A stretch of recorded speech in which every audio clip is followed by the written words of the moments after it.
My name is Nishka Gupta and I'm a 10th grader from GTA VM Chennai.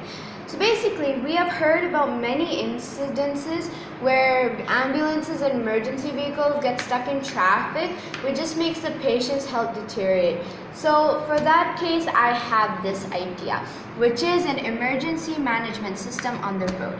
So this idea has three major parts. Number one, the rightmost, as in the fastest lane, being considered the emergency lane. Number two, bright flashing lights on the emergency lane divider. And number three, a loud emergency alarm with the siren on top of a stoplight.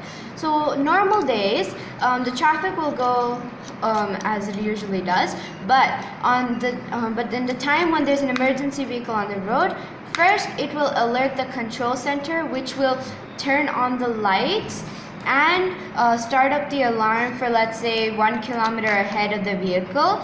And then, as it moves along, all other cars in the emergency lane and scooters, vehicles have to mandatorily vacate this lane and move to a different lane. Otherwise, they face a very heavy fine.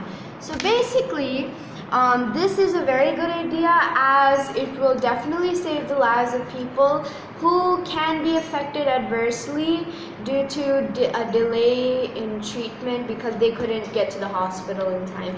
And yes, thank you.